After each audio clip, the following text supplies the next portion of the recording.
अब यीशु मसीह को महिमा मिले। R7 to 7 के बाइबल स्कूल में आपका स्वागत है। अब तक आपने सुसमाचार के प्रचार, विश्वास की नींव 1 गलातियों की पत्री, विश्वास की नींव 2 रोमियो की पत्री, इस प्रकार बहुत सारे अध्ययन आप कर चुके हैं। उसके बाद अब हम एक बहुत महत्वपूर्ण बाइबल अध्ययन में आते हैं, जो है विवेचनात्मक बाइबल अध्ययन।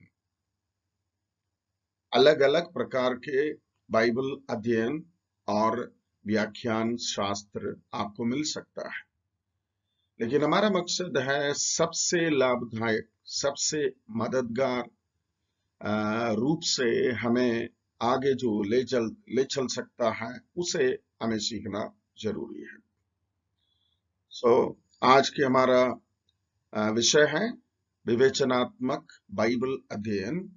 उसका परिचय के भाग मैं आपके साथ शेयर करूंगा। दो अलग अलग तरीके के बाइबल अध्ययन आज हम लोग देखेंगे। उसमें प्रमुख जो है विवेचनात्मक बाइबल अध्ययन की विधि देखेंगे। ठीक है, हम लोग शुरू करते हैं। बाइबल अध्ययन के दो उद्देश्य हैं बाइबल अध्ययन करने का। आपको समझना होगा, रोज आप बाइबल पढ़ते हैं वो बाइबल अध्ययन नहीं होता है। हो सकता है आप अपने एनकरेजमेंट के लिए कुछ चीजें पढ़ते हैं, मनन के लिए पढ़ते हैं, प्रार्थना के दौरान पढ़ते हैं, चर्च के दौरान आप पढ़ते हैं, या आपके कॉटेज मीटिंग के दौरान आप पढ़ते हैं। अलग अलग उद्देश्य के लिए बाइबल पढ़ते हैं।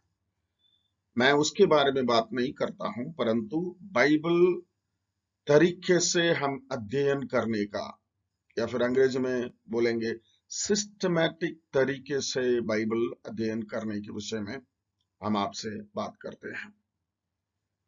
सबसे पहला उद्देश्य में से सबसे पहला यहाँ पे देखिए, बाइबल के विषय वस्तु को तथा यह क्यों लिखा गया है इसके कारण को समझने के लिए।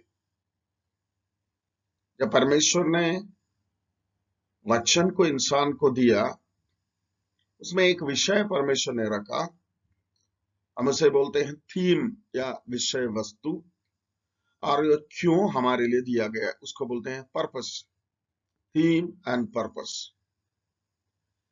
हमारे लिए परमेश्वर अपना वचन देने का विषय क्या है और उसका उद्देश्य क्या है, उसे समझने के लिए।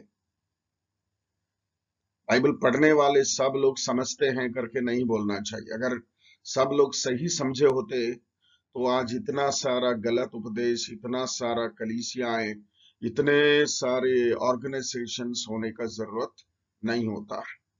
कहीं ना कहीं गलती हुआ है, इसलिए हम उन गलतियों को सुधारते हुए हमें बाइबल अध्ययन करना जरूरी है। और दूसरा उद्देश्य को देखिए, हम क्या समझते हैं उन बिंदुओं को अपने जीवन में लागू करने के लिए, यानी कि हमारे लाइफ में परमेश्वर के वचन लागू होना चाहिए। कई बार आप सुने होंगे, वचन, लिखित वचन को लोगोस कहते हैं, और हमारे लाइफ में जो काम करते हैं उस वचन को रेमा कहते हैं। यानी कि वचन हमारे लिए आत्मा की ताकत के साथ हमारे जीवन के अंदर आना है, वो है जीवन में लागू करने का मकसद होता है। अन्यथा आप बाइबल को एक धर्म ग्रंथ के रूप में मान सकते हैं, अपने घर में रखते हुए बड़ा इज्जत दे सकते हैं, चुम्बन दे सकते हैं, पूजा भी कर सकते हैं, वो धर्म ग्रंथ है। परंतु परमेश्वर हमें अपना वचन बाइबल में लिख करके देने का मकसद ये नहीं है। फिर से देखिए, बाइबल के विषय वस्तु को तथा यहाँ लिखा गया, यह क्यों लिखा गया है इसके कारण को समझने के लिए। दूसरा, हम क्या समझते हैं उन बिंदुओं को अपने जीवन में लागू करने के लिए। बाइबल का अध्ययन का दो उद्देश्य ये है, और यहाँ का दो स्तर, 2 लेवल्स कहते हैं। कौन सा है? नंबर 1 आत्मिक स्तर या स्पिरिचुअल लेवल, वो आत्मा के प्रकाशन से मिलता है। उसमें इंसान का कोई रोल नहीं है, कोई किरदारी नहीं है। आत्मा के काम के बीच में इंसान अगर अपना हाथ डालेंगे तो वो बिगड़ जाता है। इसलिए पवित्र आत्मा है, ये कार्य करते हैं। राइट, ये या फिर ऐसा कहूंगा, आत्मा में परमेश्वर के वचन को समझना, वो हमारे सीधे हमारे आत्मा के अंदर उसका कार्य होता है। और दूसरा देखिए, मानसिक स्तर, इसको ऐसे कर सकते हैं कि फिजिकल लेवल, पाठक का जांच या पड़ताल करना या फिर शोध करना।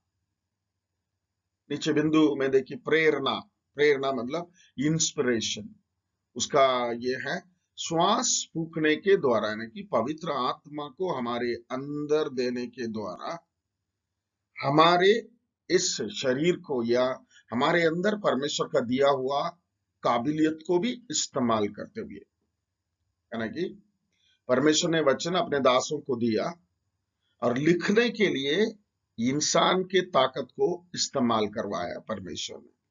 ये दोनों हमारे दिमाग में रहना जरूरी है। 100% आत्मा में ही हम यह काम नहीं कर सकते हैं। राइट, जब तक हम शरीर में हैं, हमारे शरीर का भी काम परमेश्वर मांगते हैं। ये आप अपने ध्यान में रखिए। बाइबल अध्ययन के 2 स्तर, आत्मिक स्तर और मानसिक स्तर। वो मानसिक स्तर में प्रेरणा, इंस्पिरेशन परमेश्वर देते हैं। इंसान होने के नाते हमें इंसान होकर समझने के लिए परमेश्वर हमसे ऐसा काम करवाते हैं। और यहाँ बाइबल अध्ययन के 2 तरीके तीसरे पॉइंट में है। मैं इसको थोड़ा सा विस्तीर्ण रूप में आपको थोड़ा सा समझाना चाहूंगा, प्लीज। पहला जो है कटौती विधि, उसको अंग्रेजी में कहते हैं डिडक्टिव बाइबल स्टडी। दूसरा जो है विवेचनात्मक विधि, उसको कहते हैं इंडक्टिव बाइबल स्टडी। पहले कटौती विधि को देखिए, यह सामान्य सिद्धांत से विशेष तथ्य की ओर जाता है। बाइबल अध्ययन में यह एक आधार वाक्य से प्रारंभ होता है तथा बाद में प्रेरणा की सहायता से अंत होता है। सिंपल है, आपको समझने लायक। एक छोटा सा आधार वाक्य से हम शुरू करते हैं, या फिर एक टॉपिक लेकर के शुरू करते हैं, एक विषय लेकर के शुरू करते हैं, और पूरा बाइबल में हम खोजते हैं इस विषय में पुराना नियम में क्या लिखा गया है, नया नियम में क्या लिखा गया है, पुराना नियम में क्या अर्थ है, नया नियम के अंदर क्या अर्थ है, और ये बढ़ते बढ़ते बड़े चीज के और जाते हैं। बहुत अच्छा एक स्टडी है, राइट, ये। और इसको अंग्रेजी में ये कहते हैं topical method of Bible study. लेकिन इसमें प्रॉब्लम ये है, अगर आपने टॉपिक लेने में गलत कर दिया है या गलती कर दिया है, फिर कहीं जाकर के सुधरेगा नहीं। आपने देखा है कई लोग जो अपना कलीसिया का उपदेश कहीं गलत स्थापित करके बैठे हैं, कहीं सुधरने का चांस नहीं, क्योंकि अंग्रेजी में कहते हैं first impression is the best. शुरुआत में बिगड़ गया तो पूरा बिगड़ गया। इसमें ध्यान देने की बात है, शुरुआत या फिर आपका टॉपिक, आपका वो जो सामान्य सिद्धांत जो विशेष तथ्य की ओर ले जाता है, वहां पे सावधान रहना बहुत महत्वपूर्ण है। राइट, और इसमें दूसरा जो है विवेचनात्मक विधि, यह विशेष तथ्य से एक सामान्य सिद्धांत की ओर जाता है, क्योंकि विशेष सिद्धांत जो हमारे लिए क्लियर है, और उसके बाद सामान्य सिद्धांत की ओर जाता है। बाइबल अध्ययन में यह बाइबल के वचन पर जांच कार्य से प्रारंभ होकर एक निर्णय को लाता है। तो इसी पर ही हम लोग स्टडी करने जा रहे हैं। इसके बारे में अगर आप देखेंगे, विवेचनात्मक विधि में 3 बातें इस्तेमाल किए जाते हैं, वो आगे जाकर के इंटरप्रिटेशन में आप सीखेंगे। अगले टीचर आपको सिखाएंगे, लेकिन यहाँ पे इंट्रोडक्शन में या ये परिचय में उसे मैं थोड़ा सा बताना चाहूंगा। उसमें 3 बातें हमारे लिए लागू होता है यहाँ पे: ऑब्जर्वेशन, इंटरप्रिटेशन, एप्लीकेशन। ऑब्जर्वेशन मतलब अवलोकन, इंटरप्रिटेशन मतलब व्याख्यान, और एप्लीकेशन मतलब जीवन में लागू करना। ये विवेचनात्मक बाइबल अध्ययन, ये तीनों बात में हमें एक के पीछे एक ले जाता है, यानी कि सिस्टमैटिकली हमें ले जाता है। इसलिए हमें कोई कंफ्यूजन यहाँ पे, कोई असमंजस की स्थिति यहाँ पे नहीं होता है, राइट। इसके अलावा कुछ चीजें मैं आपको बताना चाहूंगा जो है ये दोनों का अंतर क्या क्या होता है, राइट। ये डिडक्टिव या कटौती विधि और विवेचनात्मक विधि का अंतर क्या होता है। उसमें कम से कम 8 पॉइंट है, आप थोड़ा सा आप सुन सकते हैं। मैं अंग्रेजी में बोल करके उसको हिंदी में ये बताऊंगा। ये जो कटौती विधि जो है, आपको शुरुआत में कुछ ज्यादा जानकारी नहीं देती है, क्योंकि आप शोध कर रहे हैं। आपके दिमाग में एक विषय आया, उस विषय लेकर के आप ढूंढते जा रहे हैं, ढूंढते जा रहे हैं, ढूंढते ढूंढते कहीं गलत रास्ते ना चले जाएं, है ना। ढूंढते समय सिर्फ कई लोग जो है सिर्फ बाइबल का बुक नहीं और बुक्स भी पढ़ते हैं। जो गलत उपदेश वाला बुक उनके हाथ में मिला होगा, उसे भी यूज कर सकते हैं, ठीक है। लेकिन ये विवेचनात्मक विधि जो है, इसके विपरीत में हमें जानकारियां देती है, क्योंकि हम छोटे से लेकर के हम विस्तीर्ण रूप में पढ़ाई करके जाते हैं। छोटा सा भी डिटेल हम छोड़ते नहीं है, छोटे से छोटे जानकारी भी उसमें हम लोग प्राप्त करते हैं। और कटौती विधि जो है, it's a method of verification. ये पहले जो लिखा है गया है उसको वेरीफाई करके जाते हैं, और ये विवेचनात्मक विधि जो है डिस्कवर करते हैं। वेरिफिकेशन और डिस्कवरी में अंतर है। डिस्कवरी मतलब आविष्कार करते हैं आप, उसके लिए अलग अलग तरीके का स्टडी करते हैं विवेचनात्मक विधि में।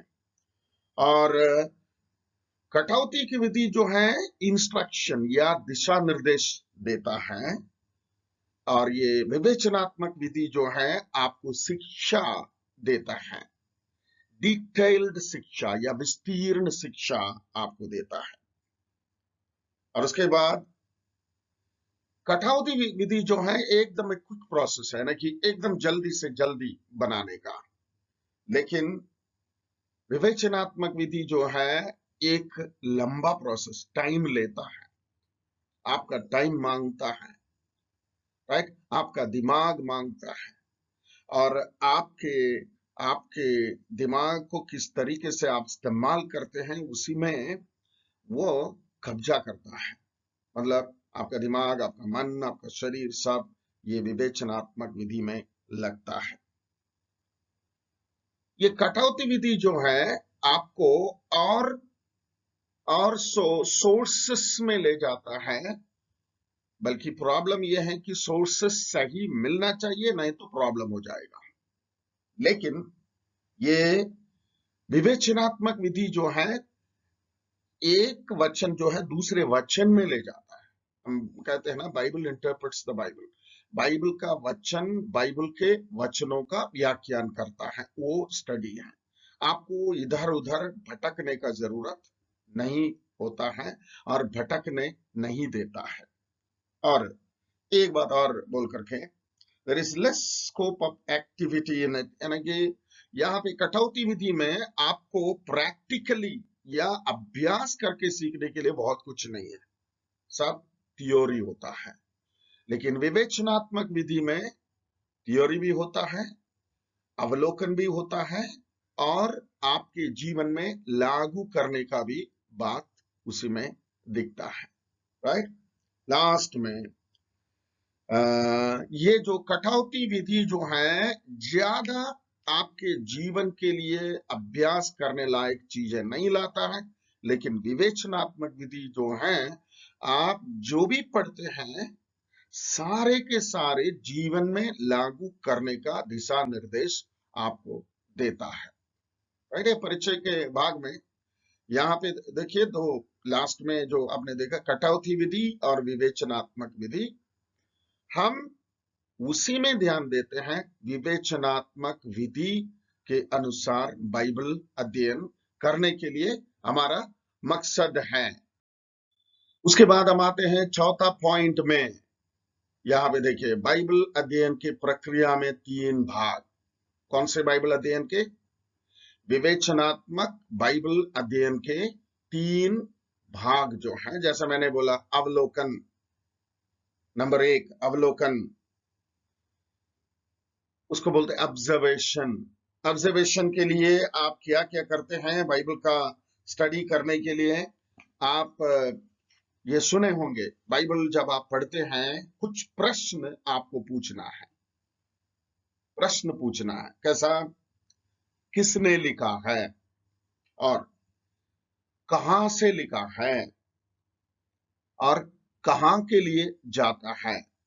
एड्रेस टू हुम, किन के लिए ये जाता है और क्या विषय है इसके अंदर और क्यों लिखी गई है, क्यों लिखी गई है। इस प्रकार अंग्रेजी में कहते हैं, अंग्रेजी में ये शब्द को बोलते हैं who, where, when, what and why. किसने, कहां, कहां के लिए, क्या विषय है और क्यों लिखी गई है। राइट। हम लोग जब उदाहरणार्थ अगर आप देखेंगे, मत्ती रचित सुसमाचार किसने लिखा है? मत्ती ने लिखा है। कहां से लिखा है? इस्राएल से ही लिखा है। किन के लिए लिखा है? यहूदियों के लिए लिखा है। क्या विषय है? यहूदियों के लिए यीशु मसीह को उनका राजा के रूप में प्रकट करता है। क्यों? कितने सालों से यहूदी लोग एक परमेश्वर का अभिषिक्त राजा का इंतजार कर रहे थे। सो क्लियर है, लेकिन इस्राएली लोग नहीं समझ पाए, वो उनकी गलती है। लेकिन आज हम जो पढ़ते हैं हमें समझ में आ रहा है क्यों लिखा है। मत्ती ने अपना सुसमाचार यहूदियों के लिए क्यों लिखा है। और लूका, लूका कौन है? डॉक्टर है वो। और उसके अलावा वो एक गैर यहूदी यूनानी है। और किन के लिए लिखता है? यूनानियों के लिए लिखता है। क्यों लिखता है? और खुद कह रहे हैं, कई लोगों ने यीशु मसीह का इतिहास या चरित्र लिखने के लिए मेहनत किए हैं, लेकिन मैं शोध करके आपको सारा डिटेल देने के लिए लिखा हूं कि थियोफिलस, आप भी ये प्रभु यीशु मसीह को जान लो, मतलब उद्देश्य के साथ। उसको छोड़कर अगर आप इब्रानियों के पत्री में आ जाएंगे, इब्रानियों के पत्री में लिखा है, कौन लिखा है वो व्यक्ति पता नहीं है, लेकिन साफ है एक व्यक्ति जो बाइबल पुराना नियम को जानता है। ठीक है, वो लिखते हैं किन के लिए? तितर बितर विश्वासियों के लिए, एक कलीसिया के लिए नहीं लिखते हैं। क्यों लिखते हैं? क्योंकि ये तितर बितर विश्वासी उपद्रव के कारण विश्वास को छोड़कर जाने के कगार पर खड़े हैं। एक बार सोच रहे हैं कि क्या हम अपने पुराने विश्वास में चले जाएंगे, क्योंकि यहाँ रहने से मृत्यु ही सामने दिखता है। परिवार बिगड़ गया, हमारा घर द्वार चला गया, आगे क्या है कुछ पता नहीं है। लेकिन ये लेखक जो है पुराना नियम के कई सारे बातें निकाल निकाल करके उनको कहते हैं, तुमने सही रास्ता चुना है, छोड़ करके जाना नहीं है। यानी कि उनको एनकरेज करने के लिए, चाहे मृत्यु को सहना हो, मसीह के लिए सहो, उसी में भलाई है, ये बताने के लिए उन्होंने लिखा है। ठीक है, इसी को बोलते हैं अवलोकन। अवलोकन के लिए ये क्वेश्चन आपको पूछना चाहिए, पूछ करके, यानी कि एक एक पुस्तक का ये अवलोकन अगर आप पहले करके रखेंगे, फिर वो अंदर जाकर के पढ़ने में आपको मदद होगा। ठीक है, यहाँ पे 3 पॉइंट और दिया गया, देखिए। कृत्रिम, उसको अंग्रेजी में बोलते हैं सिंथेटिक। सिंथेटिक मतलब पूरा एक पुस्तक के अंदर का विषय को आप समझ लो। पूरे बाइबल का विषय अगर आप समझेंगे, पूरा 2-4 बार आपको पढ़ना पड़ेगा, तब आपको समझेगा प्रभु यीशु मसीह के क्रूस के बलिदान और उसके लहू के द्वारा सारे मानव जाति के लिए उद्धार, ये है बाइबल का विषय वस्तु। ठीक है, एक एक पुस्तक से आपको समझना होगा। और उसके बाद विश्लेषणात्मक, विश्लेषणात्मक को अंग्रेजी में बोलते हैं एनालिटिक, यानी कि एक एक करके विश्लेषण करके एक एक बात को आप अवलोकन करते करते, यानी कि खंड खंड करते, पाठ पाठ करते, एक एक शब्द को निकाल करके आप ओरिजिनल भाषा में जाना है तो ओरिजिनल भाषा में जा करके एक एक वाक्यांश को लेकर के सीखना है। राइट, और उसके बाद विषयगत, उसको ये बोलते हैं थीमेटिक, थीमेटिक कोई एक विषय पर आधारित। राइट, उदाहरण के उद्धार, पवित्र आत्मा, स्वर्ग या नरक, राइट, यीशु मसीह, विश्वास, राइट, ऐसा कई सारे चीजें जो है उसके आधार पर आपको सीखना। ये पहला प्रक्रिया, अवलोकन करना, एनालिसिस करने के लिए। और दूसरा व्याख्यान करना, उसको बोलते हैं इंटरप्रिटेशन।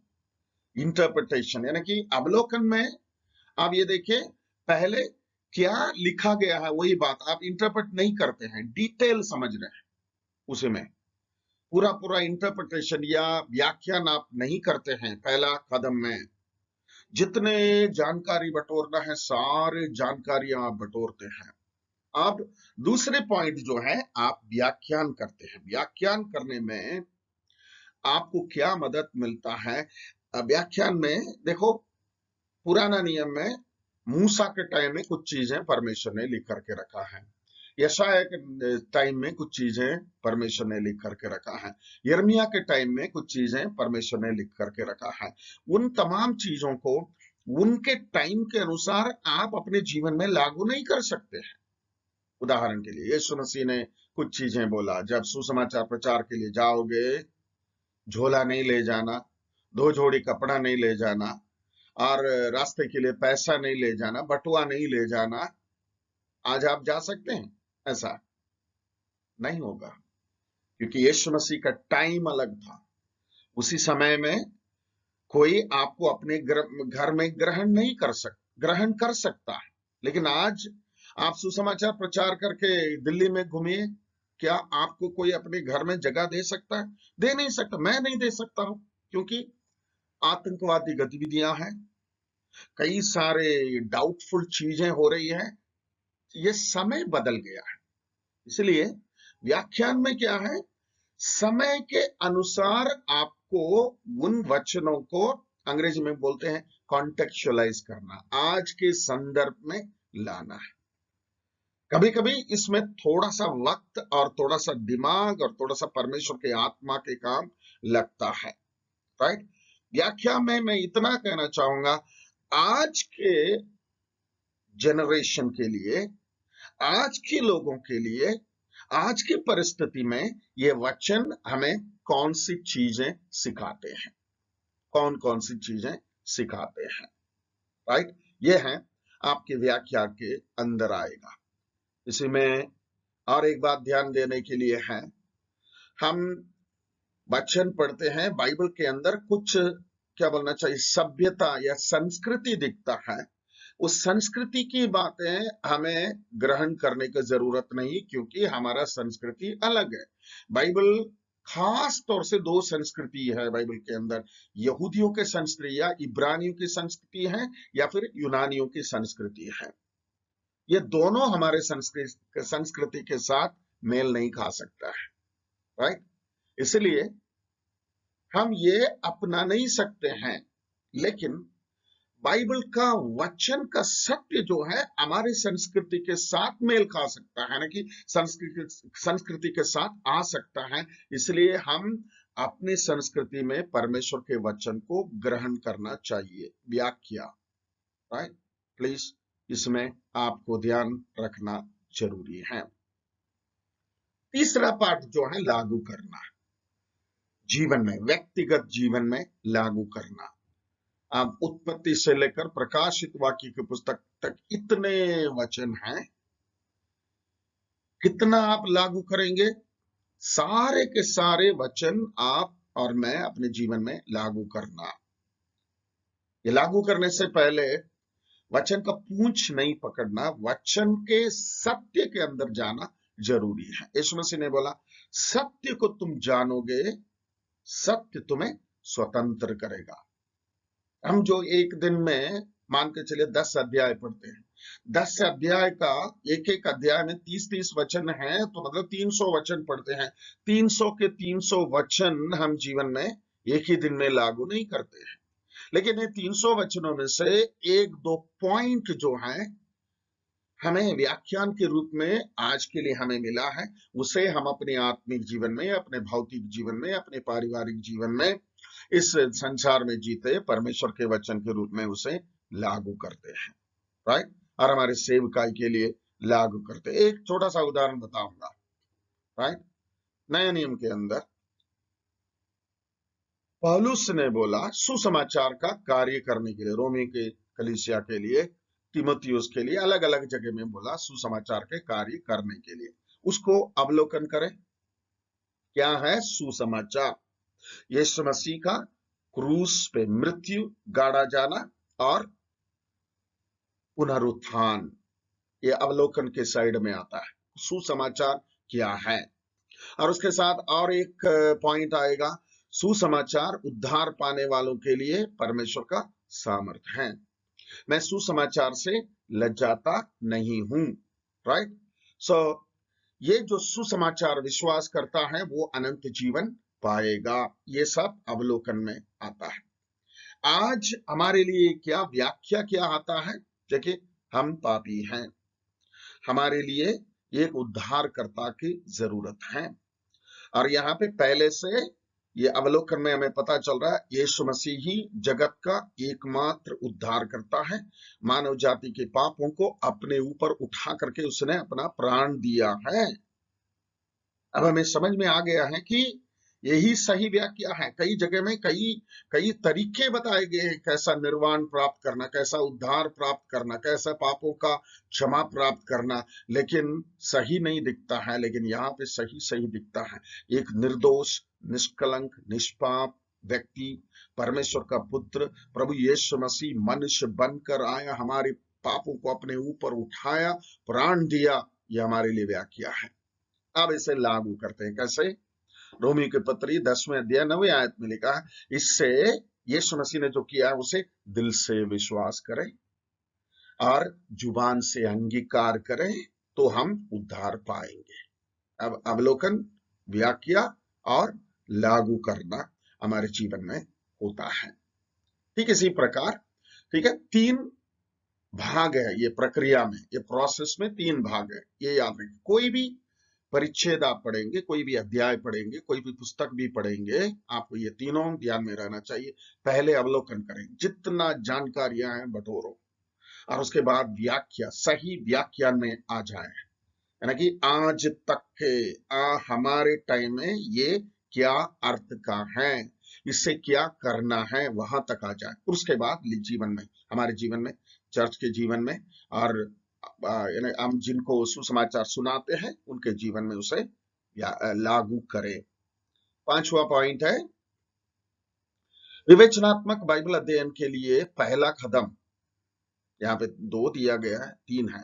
नंबर 1, निरीक्षण युक्त अध्ययन। निरीक्षण युक्त अध्ययन अंग्रेजी में कहते हैं इंस्पेक्शनल रीडिंग एंड स्टडी।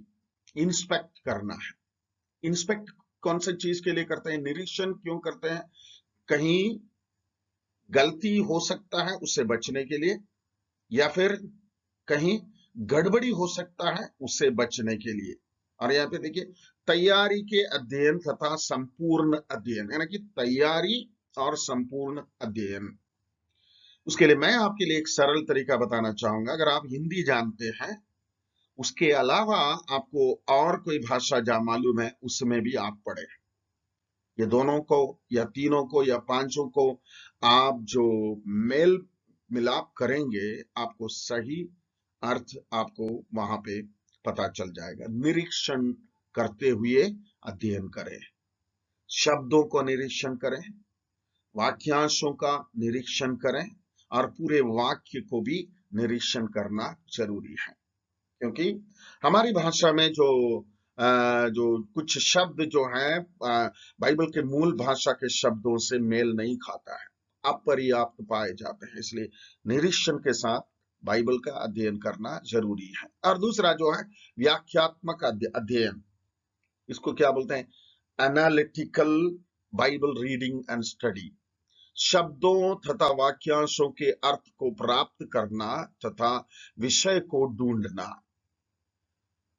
एक परिच्छेद आप पढ़ते हैं, उसमें कौन सा विषय बताया गया है उसे ढूंढना है, और एक एक वाक्यांश का अर्थ क्या है उसे भी हमें समझना जरूरी है। जब तक हम ये नहीं समझेंगे, हम लोगों का स्टडी कैसा है, बाइबल एक साइड से बड़बड़ बड़बड़ करके हम लोग पढ़ते जाएंगे और उसके बाद कुछ भी समझ में नहीं आता है। हमने देखा है कुछ लोग जो हैं 12वीं में पढ़ते हैं, दिन भर सुबह से लेकर के शाम तक पढ़ते हैं, एग्जाम दिए हैं, मार्क कितना आता है? 36 मार्क आता है। लेकिन कुछ बच्चे लोग जो हैं ज्यादा पढ़ाई तो में टाइम व्यतीत नहीं करते हैं, लेकिन 98% आता है।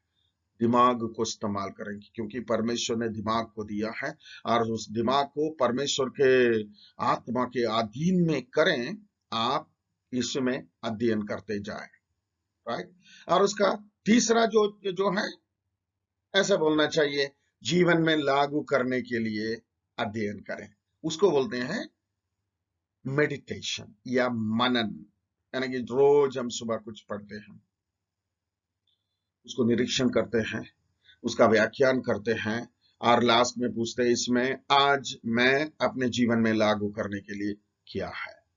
इसी प्रकार ये परिचय के इसमें मैं इतना बोल करके आगे बढ़ना चाहूंगा, क्योंकि अगला भाग में कुछ और मैं बताऊंगा, राइट।